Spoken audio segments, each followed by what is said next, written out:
All right, what's up, guys? Welcome back to another episode of the Living the Dream podcast. Today on the show, we have Natalie Fayman, who is a veterinarian and a certified positive intelligence mastery coach. Natalie, how you doing? I'm great. Thank you so much for having me. Of course, thanks for coming on the show. And we like to jump right in. So if you could start with telling us a little bit more about yourself and what you like to do for fun, that'd be great. Oh, what I like to do for fun. Yes. So I am a veterinarian for 32 some years, and 24 of those years were ER critical care medicine. So I definitely love to stress myself out as much as possible and paying the price for that.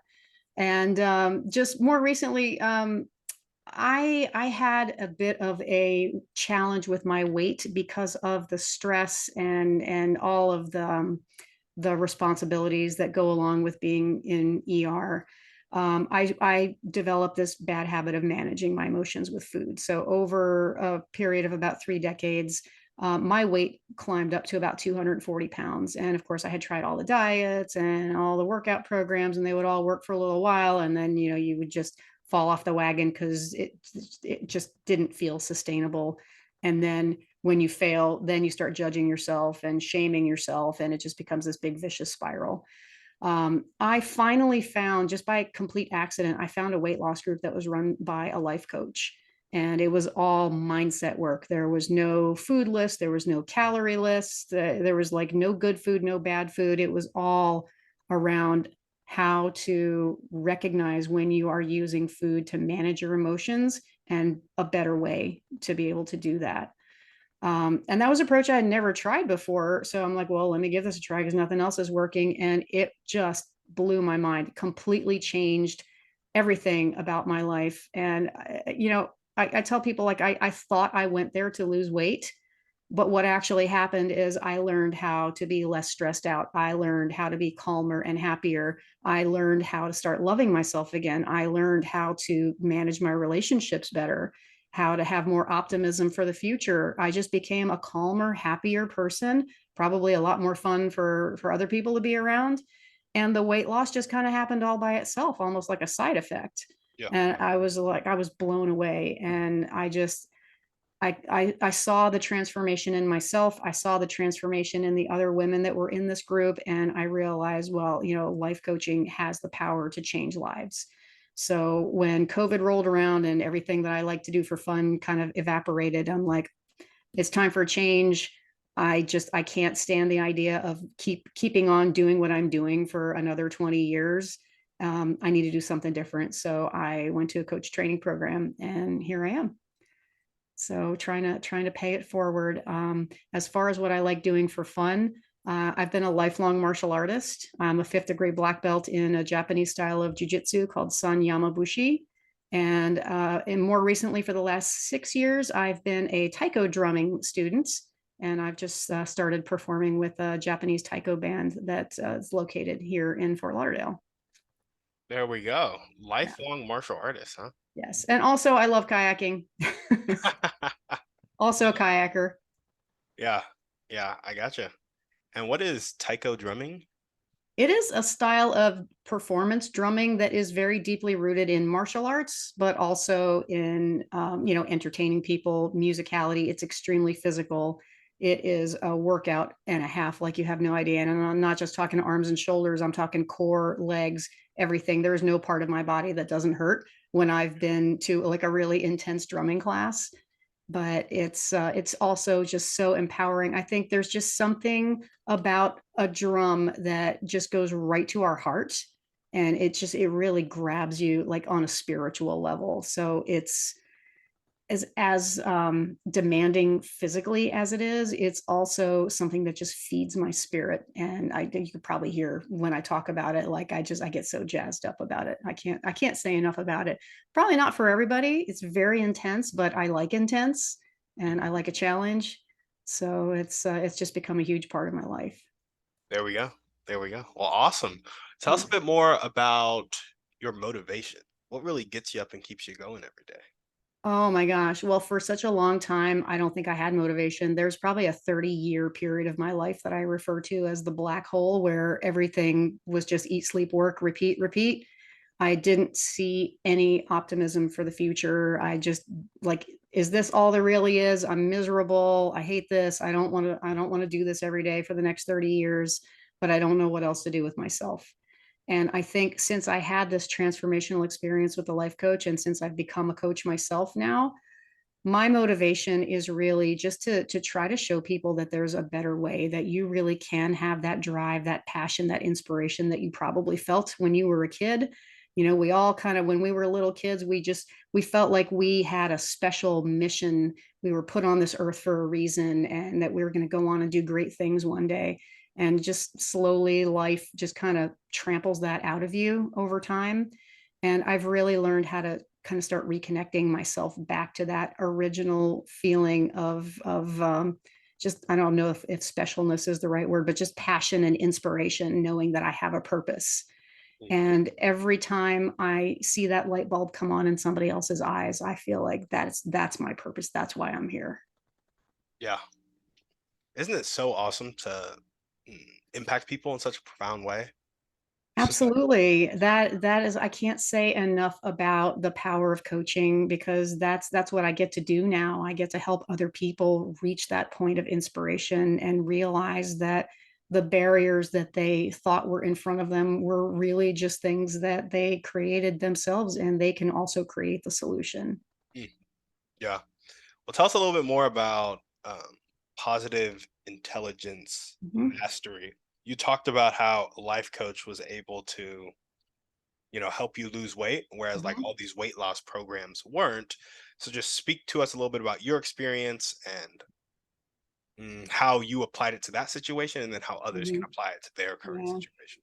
What I think my biggest light bulb moment when I was losing my weight in the group that I talked to you about before is learning that the way that you talk to yourself is the single most important thing. It just determines everything. It determines how you feel about yourself, what you will and won't put up with from other people, your confidence, what you think you deserve in life.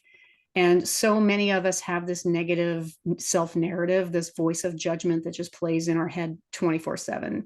That was the whole reason why I turned to food, because I was so depressed and miserable all the time. I was just desperate for something to help me feel better, even if it was just for a few seconds.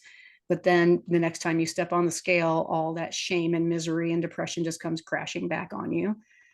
So that just becomes like a whole toilet spiral that is never going to get you out of the pit of despair.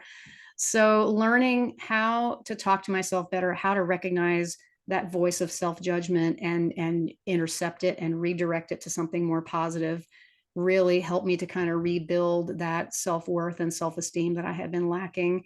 And that can't help but affect every aspect of your life. When you feel better about yourself, when you feel like you are worthy, you are deserving, you are a special person with unique gifts and talents, you exist in this world differently than you would have before. You are kinder to yourself, you're kinder to other people, you take better care of yourself, your relationships all improve, your whole sense of happiness and optimism, everything you do, it's like the operating system of a computer. When your operating system is garbage, your computer doesn't do anything well. But when you upgrade that operating system and it's running smoothly and effectively, everything's so much easier, and it just requires so much less effort. Because my motivation, you asked me about my motivation in the past was based on running away from the things that I wanted to avoid, the things that made me feel some sort of painful emotion, avoiding the things that I didn't want. And that kind of negative motivation is never going to be sustainable. It's never going to be effective. But when you reframe your motivation to being pulled forward by something that inspires you, something that you feel passionate about, it feels effortless. It's not exhausting. It's not something that you feel a lot of resistance towards. It's just, you just naturally flow towards that once you identify what that is. Mm. So that's, I think, really what made the biggest difference for me. Instead of pushing away from something negative, I'm now being pulled towards something positive. Yeah, talk to us a little bit more about making that shift. Is it an internal dialogue? Is it a just kind of diving deep with yourself and like what is actually motivating me right now and what do I want to motivate me? like for those people who are in deep pain, or maybe they're Mhm. like Yeah. one mistake away from poverty right now, how do they Yeah. stop running from poverty and run towards impact and fulfillment, or be It's pulled towards impact and fulfillment? Yeah, it's not one thing. It's a progression of lots of little steps. Mhm. And so the first step is really to be able to recognize when you hear that voice of criticism in your own head. And for me, it was just a monologue that played 24/7. And we talk ourselves out of, it doesn't really affect me. I'm calling myself names in my head, and I'm calling myself loser, failure, nobody's ever going to love me because of my weight, nobody's ever going to want to deal with me. It's so insidious, and it's so toxic and destructive to your self-esteem. It cannot help but affect everything you do, every interaction that you have. And learning to recognize when that's happening, and to be able to shift it to something that's more positive. So for example, in positive intelligence, they talk about our personal saboteurs. There's 10 different ones. It's all basically just an analogy for a different type of thinking and behavior pattern that some people engage in. um, so for me, my top my top saboteurs were the controller and the hyperachiever. And people think, well, being a high achiever, that's not anything bad. That's something that you should be proud of, right? But when you're a hyper achiever, it means like your entire self-esteem, your entire self-worth is tied up in what you can achieve, because you have this inner monologue that tells you that you're not worthy just as you are. You have to earn your respect. You have to earn approval and connection with other people. You have to keep earning and earning and earning, and it's never good enough. All of the things that I told myself when I was growing up, well, I'm miserable right now, but I'll be happy when I get to move out of my parents' house and go to college. I'll be happy when I get my degree. I'll be happy when I actually get a job. And no matter what it was that I kept telling myself that I needed to be happy, when I got there, it didn't make me happy, and it wasn't enough, and then I just had to look for something bigger. Well, obviously I need to do more. I need to work harder. I need to try harder. I need to achieve more things. And you just end up exhausting and burning yourself out. So that's just learning that happiness is something that you create in your mind. It's not something that you chase after. You bring it out of yourself. And when we're constantly tearing ourselves down with our inner dialogue, that is a roadblock that stops that process from happening. Yeah, yeah, absolutely. And so the first step to like not being motivated by something you're running from, but to be pulled towards something, is to recognize the negative self-talk that is tearing you down and keeping you scared of that thing slash running from it. Yeah, exactly. And something else, I when I talked about the saboteur, so I took an assessment to like see which saboteurs, and I literally had all 10, and they were all like pretty strong. And my first reaction to that was, I've been working on self-development for so many years. I've done so much work on myself. I've come so far. How can I still have so much crap that's wrong with me? And it was a little bit demoralizing until I read and studied a little bit more into it, and realized that each one of those self-sabotaging behavior patterns actually comes from a personal strength that we have. Mm, And it's only when we overuse that strength that it starts to come with a price tag. So, for example, I was talking about that the idea of a hyper achiever. Being an achiever is great as long as you are not pinning your whole self-worth on it, because what makes you valuable are the personal qualities that you have on the inside, which cannot be taken away from you.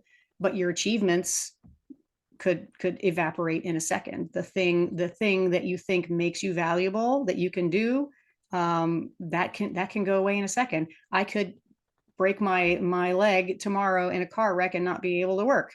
So I go from being this hyper achieving veterinarian to somebody like I can't go to work anymore. So all of a sudden now I feel all these feelings of worthless. This has actually happened to me. the thing that I thought made me the person that I was proud of, when that was taken away from me, and specifically, like I'm thinking about martial arts because I blew my ACL and I was off the mat for a good 6 months after, like, ever since I was 14, I was just totally into martial arts.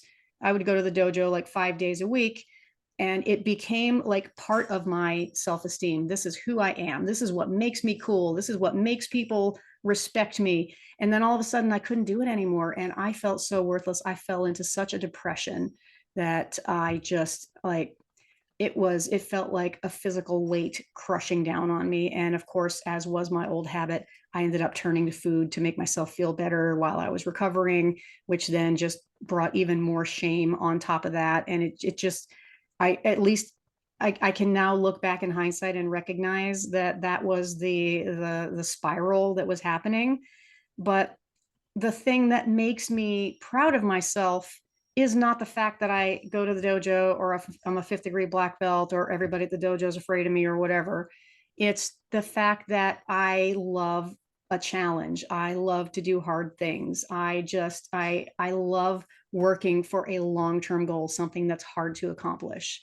And that is what makes me feel alive. And those qualities cannot be taken away from me.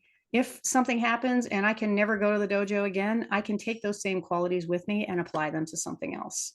So thinking about, yeah, I have all 10 of those saboteurs, but I also have all of the strengths that they came from, and those aren't going anywhere. That just completely reframed, and that helped me to stop judging myself for being so screwed up, for having all these things wrong with me, and realizing that no, I just need to learn how to apply my gifts when they are helpful, and to recognize when I'm actually doing more injury to myself.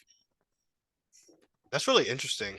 Um, Specifically because a lot of times when we think about self-sabotage, which would be the saboteurs in this instance, we don't think about the fact that they're rooted in strength. And it's just such an interesting perspective because then it Mhm, makes you ask the question, why am I overusing my strengths? Which comes mhm, back to that, well, I'm trying to prove myself, mhm. probably because you're bashing yourself in your head, right? And so it kind of is a full circle, and it makes sense that, like, Yeah, you know, the saboteurs, it's like, you're good at this thing, so you're beating yourself up for not being the best or like getting your worth from yeah. it, when that thing is designed to do a good thing in your life, but it's not designed to Mhm. give you worth. And so when you reorient that, you can use the strengths properly. Yeah, exactly. That's that you 100%, you said it perfectly. Um, I can't tell you how. I mean, it's a natural human tendency, especially if you're facing like a stressful moment, or some kind of uncertainty, or you're worried about something. We always go back to our strengths. I mean, that's completely natural. But the key is just to really to recognize when it's not serving you anymore. Another example is like one of the saboteurs is called the pleaser. Basically, like, you probably know it as a people pleaser. There's nothing wrong with being kind and generous to the people around you, but when it goes so far that you're giving to everybody else, and you're exhausted, and you just have nothing left for yourself, and they're not reciprocating, that is when it becomes self-sabotage. Yeah. Yeah. I really like that perspective on self-sabotage. I really like that a lot. Well, tell us about your dreams and goals. What's your vision for your life, your coaching business, and as a veterinarian? Oh, thank you. Well, my dream is to just introduce these concepts to as many people as possible, because I think there's a lot of people out there that are hurting. They're beating themselves up, especially women. You know, we struggle so much with feeling guilty for taking time for ourselves, or prioritizing what we need over what everybody else wants from us. It's eh, over a period of years, not only is it so draining emotionally, it actually can cause you to lose touch with your sense of identity. Like, I've had women come to me after the kids grow up and leave the house, or their husband leaves them, or they retire from their job. I'm not a mother, with kids in the house, or I'm not a wife, I'm not a nurse anymore, I'm not a whatever I defined myself to be for all these years. I don't even know who I am anymore. I don't know what I wanted for my life. I've just been stuck in this way of existing for so many decades. It can be traumatizing when your circumstances change and now you just feel completely lost because you don't remember who you are and what used to inspire you and fill you with passion before. So that is really something I think is super important to just to help people to be able to overcome that toxic voice of self-judgment, to start to have some real world skills that they can use to be able to shift their thought patterns on purpose from negativity more towards positivity, something that's going to be more empowering and more useful. And just to be able to reconnect people with that sense of empathy for ourselves that I think that we all really struggle with, because we're so quick to give empathy to other people and to deny it to ourselves. And we deny our own strengths. We don't see our superpowers where everybody else can see the things that we're amazing at. Because it comes easily, we tend to just discount it and say, oh, that's nothing. Everybody can do that. When that's not true at all. Yeah, 100%. So introduce these concepts to as many people as possible. And we're talking the skills to change negativity, the negative thinking into Yes. positivity, and then creating empathy for Yeah. ourselves. Yeah, this is actually there's a technique that is based in science and has MRI studies to back it up. There is a specific technique that you can learn, a set of techniques that will actually create new neural pathways in the part of your brain that is where your creativity, your positive emotions, your passion, your inspiration come from. And to start kind of turning down the volume on the survival part of your brain, which is where all those saboteur voices are coming from. So it's a technique you can practice. The more you practice, the better you get at it. And I'm not going to say that I never catch myself like judging myself or getting frustrated at the end of a hard day at work, but I can tell you my recovery time is a fraction of what it used to be. It used to take me 2 or 3 days to recover psychologically if I had a really intensely stressful shift at the ER, and I'm down to about 20 minutes. Like by the time I get home from work, I'm fine. Yeah. And I never would have guessed that I could have that much control over my thought process and my emotional state before. Well, you gotta tell us the technique now. Yeah, absolutely. So, the science is the right side of your brain. This is what we call the sage brain. This is where your positive emotions come from, your inspiration, your passion, your connection to the people that you love. That part of your brain is nonverbal. It thinks in pictures and emotions. The part of your brain where the saboteurs are that's the survival part of your brain. The left side, that is where your logical, rational, analytical thought processes originate. And so when you're second guessing yourself, when you're analyzing, over analyzing something, worrying about all the things that could go wrong, that is actually feeding, because you're using those brain pathways in the survival part of your left brain. You're It's like building a muscle when you go to the gym. The more you use them, the more built up they get and the more efficient they get. And we as a culture are so into like rationalizing and analyzing and being logical and intentional, we overuse the left side of our brain so much. The right side of our brain is a little bit less used.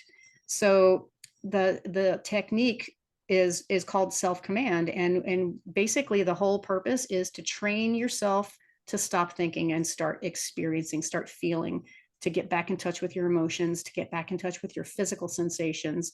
So if I close my eyes for 2 minutes and I focus all my attention exclusively on something as simple as just rubbing my two fingers together and just being able to feel the fingertip ridges rubbing across each other.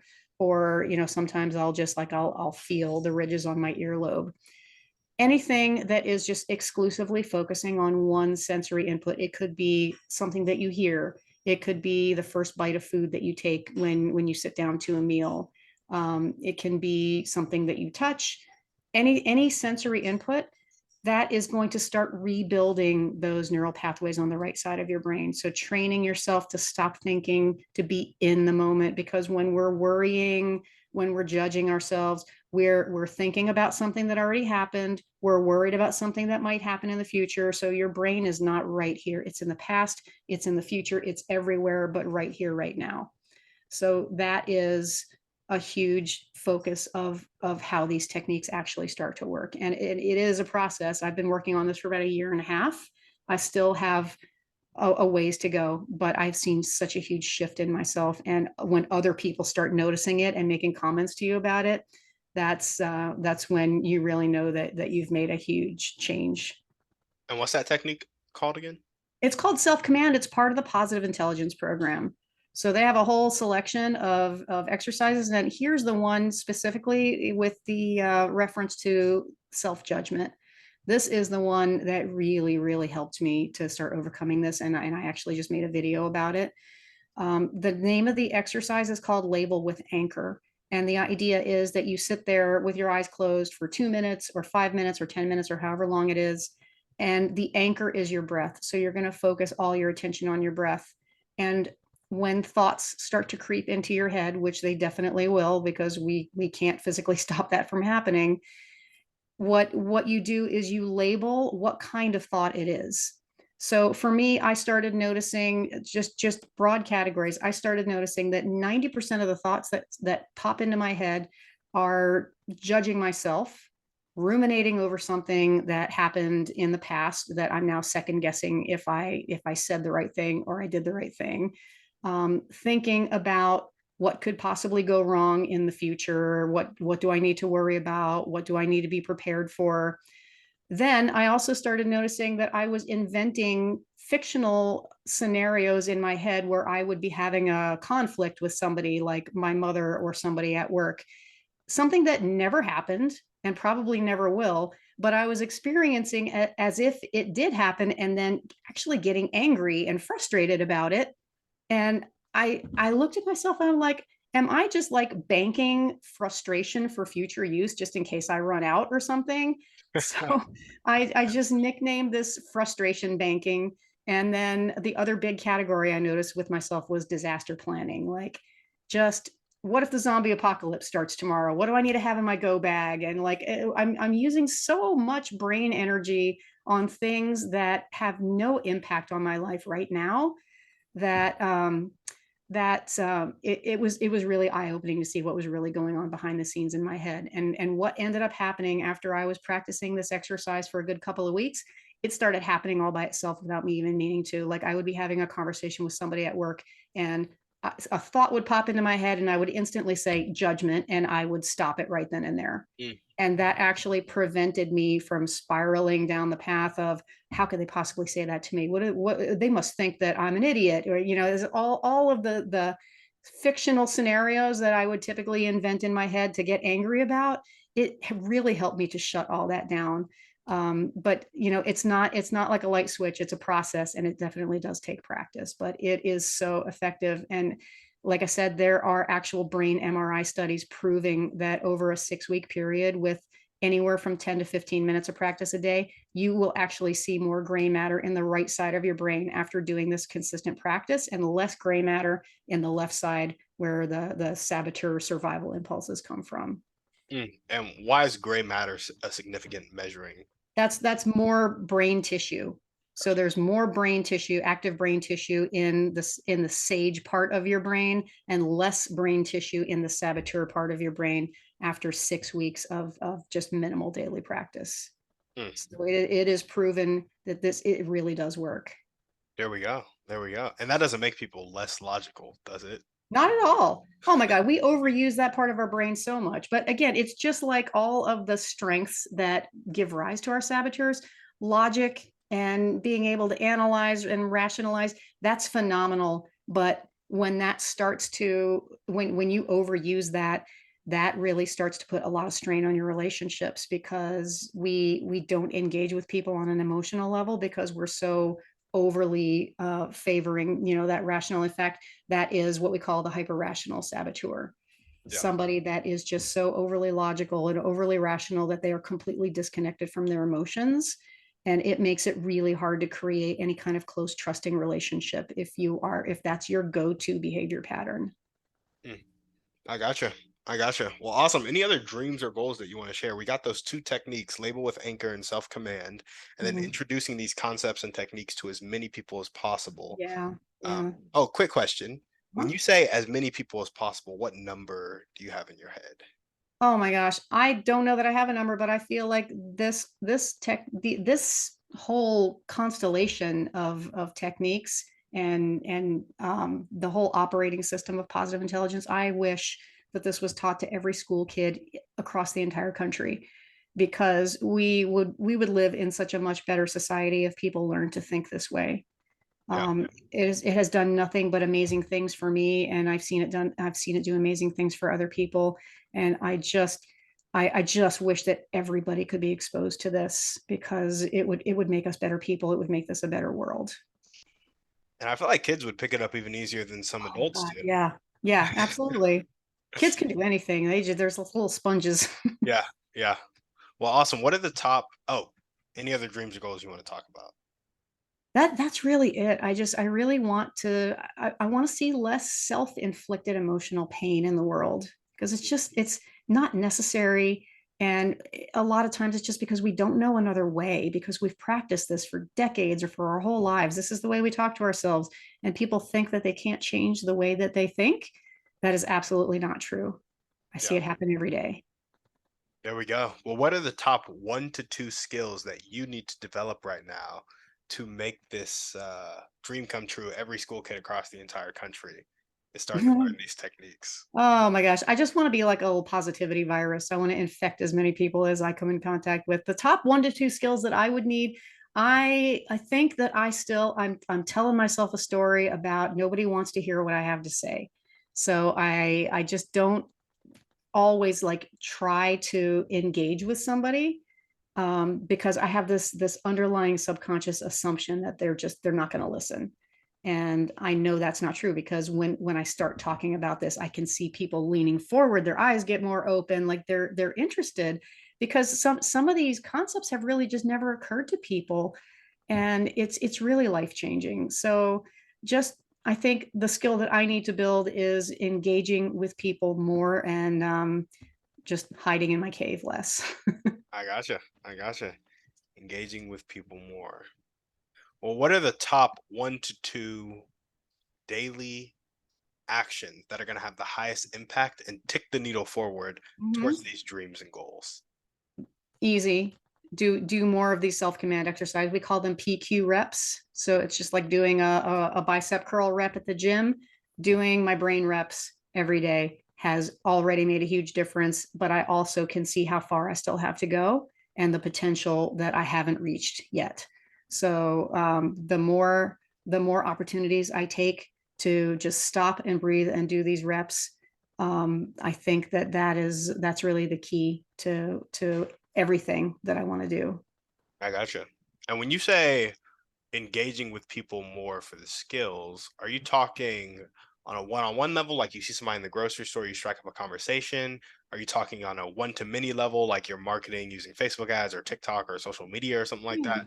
Which Yeah. way are you talking about? Well, I mean, really everything. I mean, I'm not just going to run up to somebody in the grocery store and say, "Hey, let me tell you about positive intelligence," when they're like, "I don't want to talk to you." Good move. Good move. When somebody starts talking about a struggle or a frustration that they're having, or a challenge that they're facing, and they don't see a way to deal with it, that's where this work is so impactful. And most of the time when I start telling people, there's a couple simple things that they could do, or a different way that they could look at things, they look at me and they're like, "I never really thought of it that way." And I think that's the problem. We never really think of it that way, but the option is always there in front of us. We just have to be able to train ourselves to see it, and to jump on those opportunities that we're blinding ourselves to when we're so focused on what we're worried about. Yeah. I just feel like I guess some of it is happening on a corporate level and even a school level, but I just feel like there's such an opportunity for Mhm. it to be like maybe maybe one individual or one organization or a collective of individuals or Oh, yeah. organizations to really just get into basically every corporate structure. Like I feel like Yeah. Zoom, for example, Zoom became a very natural thing for a lot of people to use in schools and corporations. Mhm. I feel like this content, these techniques can also infiltrate in a very similar way. It's just the Yeah. method of dissemination. Yes, absolutely. There is a whole community within positive intelligence of coaches who are bringing these concepts to corporations, to healthcare, to education. Me personally, I'm wanting to create a program for the veterinary community because there's such a huge demand for it. School teachers, like there's all kinds of applications, and literally, I don't think unless you are a psychopath or a narcissist who has never questioned any thoughts that you've had, there's not a person in the world that couldn't find a way to use this to improve some aspect of their lives. Yeah, yeah, absolutely. Well, nice. What character trait do you most need to develop right now to make this dream life come true? Uh, oh boy. I think I need to yeah, my aversion to initiating conversations with strangers. That's just because I'm judging myself because I'm like, well, who am I? They're not going to want to talk to me, and they're not going to be interested in what I have to say. I'm constantly tearing myself down so that I'll just go run and hide. It's so much safer just not talk to somebody about a topic that is so deeply impactful. But that's not how you change the world. It's a fact. Got to talk to people. Mhm. So I'm learning to embrace that feeling of discomfort and to be okay with it. Yeah, yeah, I gotcha. And so when you're, because you're not going up to strangers at the grocery store when they're picking their oranges and interrupting their shopping. So like, where are you encountering these strangers? Do you like go do public speaking? Do you just go to networking events? Do you just, when they bring their pets, do you talk to them? Yeah, I'm trying for now to keep it separated from the veterinary clinic because I don't own the clinic and I don't want the owner of the clinic to think that I'm prospecting for clients while I'm at work. Uh, Um, well, so speaking on podcasts like this one has definitely helped. But since I got my positive intelligence certification, I'm also on their coach finder. There's a area of the website you can go to find a coach, a certified coach. So I'm on there and I've been able to connect with people that way. I've done some online public speaking, just doing like educational webinars and workshops for people. And that has helped me connect with people also. And just one-on-one, like just like everybody, I have friends who are struggling and have challenges in their lives, and I've brought several of my friends through the program, and I continue working with them to this day. And it's amazing, and it's so fulfilling to see somebody putting these principles to work and changing their lives for the better. But I do feel also that as incredible as it is to connect with people on one-on-one basis, connecting with larger groups of people just has so much more potential to do more good in the world. mhm. So if I want to help as many people as I possibly can before I die, one-on-one is great, but connecting with groups is probably also something that would get me there faster. Yeah, yeah, absolutely. Well, if there were one or two people you could meet right now, this could be a specific person or a type of person, and they'd really help you take that next step towards your dreams and goals. Who would they be, and how would they help you? Who would they be? People that could help me? Yes, people that could Oh, help. well, that would be incredibly interesting and generous people like you who are willing to let me come on their platform and talk about things like this to their audience. There we go. There we go. And does it have to be just podcasters, or could you see other formats for that? Oh no, I could definitely. So I'm in the process of kind of brainstorming like what local groups that I could potentially bring this experience to. Like, could it be a church group or a support group? Single moms, people who have recovering addict relatives, anybody, educators, healthcare providers. So, like I said, I think I would really love the idea of creating a program for veterinary teams because there's so much depression and burnout and unhappiness in the veterinary industry. If I could make an impact there, I think that would be a huge contribution. Hmm, hmm. Is there a way you could contact a lot of veterinarian teams at the same time, or is it very much you have to kind of comb the internet to find their information and Mm, reach out to them one on one? I would probably start locally because, I've been here for 30 plus years. So a lot of the local practitioners know who I am. Mhm. And, once you get a couple of people willing to keep an open mind and to try something new, because, we're all creatures of habit. We just all want to do the same things that we've always done over and over again. Trying something new is scary. And people always kind of feel that little bit of skepticism. Oh, this is woo woo stuff. It's not going to work. Well, there's actual studies proving that it does.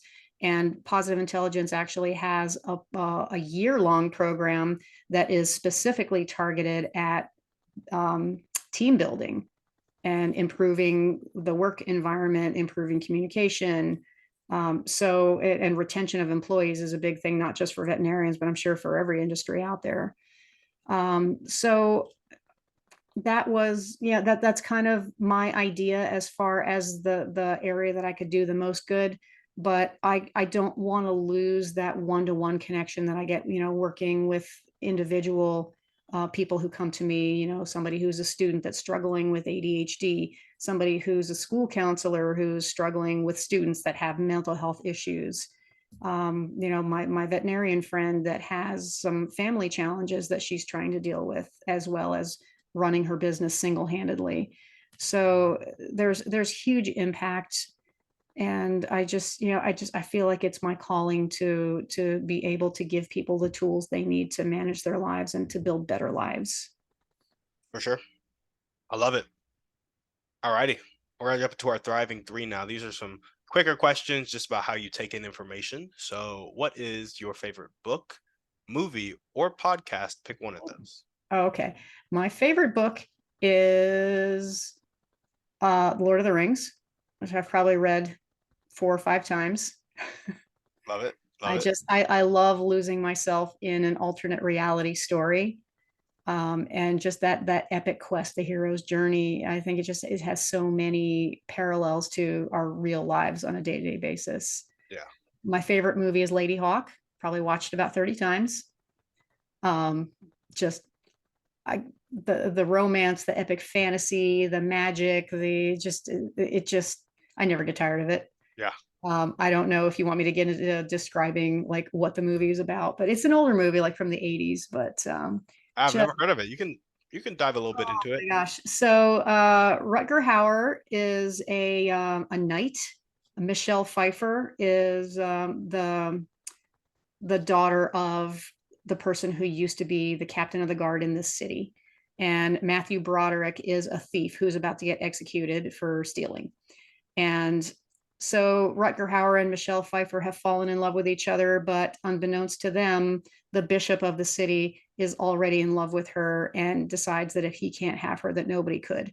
So he throws a curse on them so that they're always together, but always apart, meaning that during the day she transforms herself into a hawk and he's a human. At night he transforms into a wolf and she's a woman. So they're always together, but they can never quite touch each other. They can never quite connect.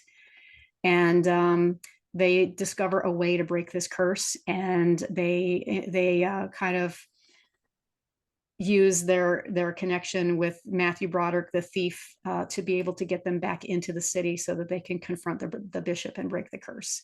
And it's just such a magical romantic story. There's lots of sword fighting. There's lots of just like clever plot twists. So I highly recommend it to anybody that likes that kind of thing. And what was the other thing that you wanted to know? My favorite Podcast. podcast. Oh, I pretty religiously listen to Dr. Phil, fill in the blanks, just because I'm fascinated with the way people's minds work. And I feel like you can never learn enough about why people create the thought and behavior patterns that they do, even when it is actually creating emotional pain. They just, for whatever reason, for whatever story they're telling themselves, they just can't let go.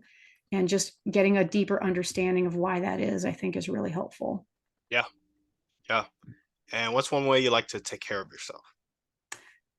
Oh my gosh. I always make sure that I have time for the things that I love, because the truth is, the more time you spend doing something that you're really passionate and in love with, the happier you are and the better your life is. So I always make sure that I go to the dojo, that I can make it to drum class.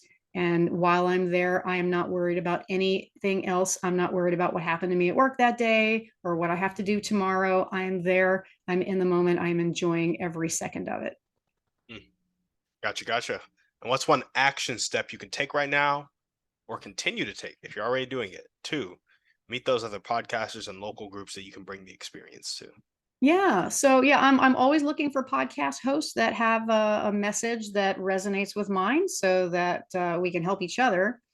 And yeah, like I said before, just looking for some local groups that I can bring this experience to, because I think talking about something, no matter how much you talk it up, no matter how excited you are about it, I don't think people really get it until they feel it for themselves. And that was the whole point of the mastery program that I just finished. I studied everything about this program. I was really focused on learning and just absorbing as much of it as I could. But it wasn't until I started feeling it in the core of my bones Yeah. and really experiencing the power and the potential of these techniques that I finally really got it. And this is now the way my brain works. This is the way I want to live my life. This is my truth.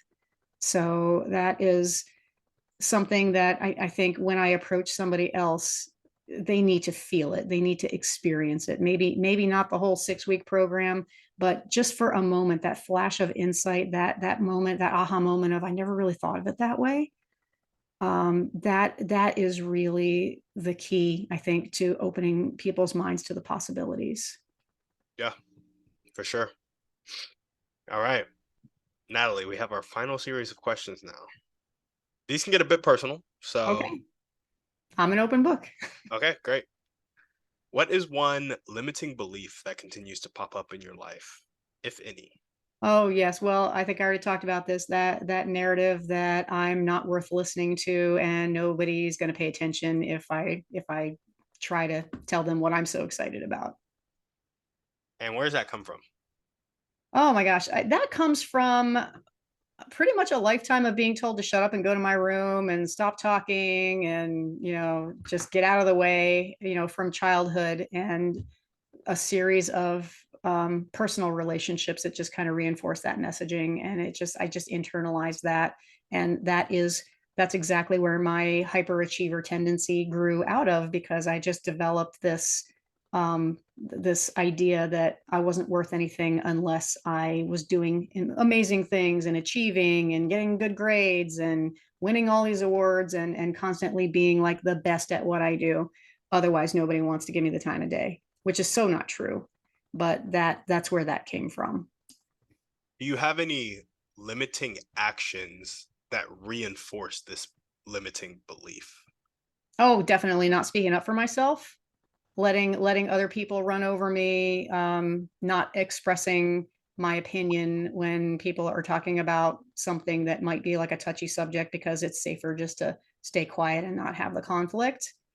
Not that it would be a conflict, but just expanding their perception, expanding their understanding of alternate points of view.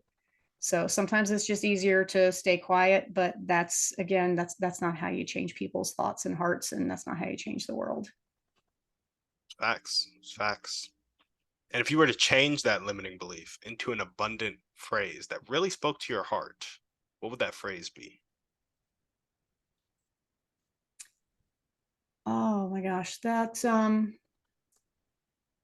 it's my responsibility to speak my truth, but I also can't control whether other people want to hear it. But there may be that one person who's also afraid to speak up, who does need to hear it and who will appreciate it. And if I'm afraid to speak up, then that person never gets to hear that kind of validation. Yeah. So if there's somebody who's suffering, who's telling themselves that they're not worthy, and I don't speak up, then they're going to go on suffering and nothing's going to change for them. Yeah. And I love that you said that because I think it's so crazy that business is kind of built on that concept. Like when you get into coaching, when you get into any business to serve, whether it be with a product, a service, um, your marketing, and X percent of people even care that you're marketing. Like they'll opt in to like your freebie or whatever you're giving them. But Mhm. then X% of people will take the product that will actually change their life. And it's like, if you market to a million people, you might have 10,000 opt in and 500 of those convert or whatever. I feel like that'd be really bad conversion. But you get my point. It's really small Yeah, fractions of people. And so like the service mindset is always like there might be that one person who needs it. And that's who I'm doing this for. exactly. And that's where I really started to realize the damage I was doing by being afraid to speak up, Mhm. because there's somebody out there that's suffering that really needs to see that there's a better way, and if I keep hiding, then that's not a help to them. Yeah, absolutely. Well, we got one last question for you. What is your favorite belief about yourself? I'm a badass. There we go. There we go. Awesome. Well, Natalie, that's all we got for you. Is there anything else you want to chat about before we sign off? Yeah, I just wanted to let your listeners know that if they want to really start tuning into that voice of self-judgment, if they feel that that is a toxic influence in their lives and they want a real tool to be able to start changing that. We talked about it a little bit in our talk today, but I just recorded a brand new free video that's on my website called Silencing Self-Judgment. And if they would like to see that, they can go to nolimitscoachingnow.com, and there's a button that says silencing self-judgment. You can click on that, and then there's all kinds of other resources in my video library that they can expand on their self-development work. There we go. Well, awesome. Natalie, thank you so much for coming on the show. Thanks for having me. I really appreciate it. Of course. And if you guys are limiting listening to this, I think I was thinking, what's your website called? No Limits Coaching Now? nolimitscoachingnow.com. Yeah, I think I was mixing that up. If you guys are listening to this and you loved what Natalie had to say, you want to check out that video, make sure to go check out the website. The link will be down in the show notes. Thank you guys so much for watching. We will see you on the next one. And on that note, we're out.